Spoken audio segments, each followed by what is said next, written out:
Welcome to दिदी बहिनी garden YouTube च्यानलमा हजुरहरूलाई स्वागत छ।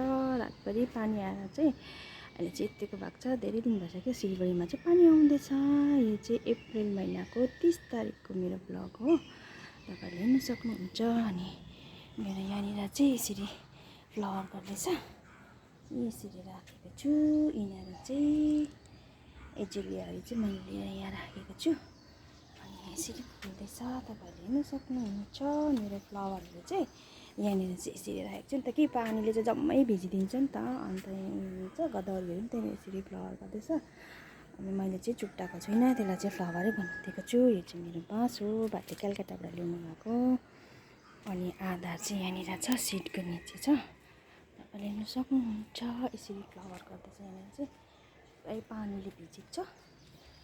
यहाँ चाहिँ यस्तै फ्लावर हुँदैछ, मजाले फ्लावर गर्दैछ। अनि मेरो बेगुनिया चाहिँ यहाँनिर यसरी फ्लावर गर्दैछ नि त, मजाको छ।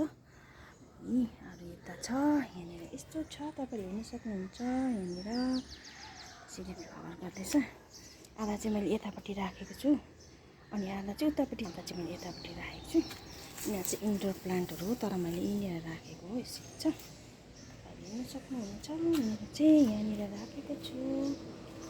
अनि पानीमा भिज्यो भने चाहिँ मर्छ नि त कि यिनीहरू, मैले चाहिँ यहाँनिर यसरी गरेर राखेको छु। यस्तो सजाएर यो साइडमा। यो पनि अब ग्रिन भयो भने चाहिँ सिपमा भयो भने चाहिँ यस्तो ग्रिन हुन्छ, नभए त घाम बेसी भयो भने चाहिँ यसरी जल्छ, तपाईँहरूले हेर्न सक्नुहुन्छ। यहाँनिर चाहिँ मैले यसरी गरेर राखेको छु मेरो फ्लावरहरू। यहाँनिर पनि फुल्दैछ। यो चाहिँ गदावरी हो, व्हाइट कलरको गदावरी। आधा चाहिँ फुलिसक्यो, मैले यहाँनिर चाहिँ आधा चाहिँ तोडिदिएको छु। यस्तो चाहिँ अरू चाहिँ सबै फ्लावर गरिसक्यो। अन्त यहाँ टुटाइदिएको छु, आधा त हुँदैछ है, थुप्रै फ्लावर गरेको थियो। यहाँनिर चाहिँ मेरो जिम्निम छ, त्यो पुरानो गाछ हो मेरो, अहिले मिरिकबाट लिएको चाहिँ। यो दुईवटा मात्रै बाँचेको छ, तपाईँले हेर्न सक्नुहुन्छ। यतापट्टि चाहिँ यसरी गरेर राखेको छु। यिनीहरू यहाँनिर पनि सजाएको छु मैले। यस्तो छ, यो पनि व्हाइट कलरको हो। यसरी हुन्छ, यो चाहिँ घाम लाग्यो भने चाहिँ मजाको व्हाइट भएर आउँछ। घाम छैन भने चाहिँ सबै यो पत्ताहरू ग्रिन हुन्छ, घाम लाग्यो भने चाहिँ व्हाइट हुन्छ। मैले यसरी गरेर राखेको छु।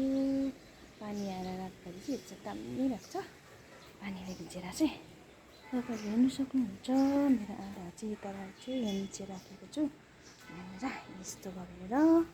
अनि मैले चाहिँ यो चाहिँ रोज काटेको थिएँ कि यो, अनि यसरी मुना आएको छ। यो चाहिँ बेलवाला हो, लहरा जाने हो। यो चाहिँ रोज चाहिँ व्हाइट फुल्छ, व्हाइट कलरको। अनि चाहिँ मैले यसरी राखेको छु, तपाईँहरूले हेर्न सक्नुहुन्छ।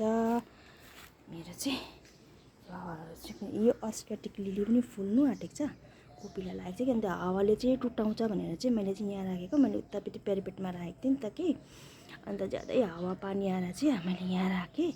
अब यसले चाहिँ फ्लावर गर्छ, नभए त टुटाइदिन्छ नि त, हावा यस्तो बिना स्पिड आउँछ। तपाईँहरूले हेर्न सक्नुहुन्छ।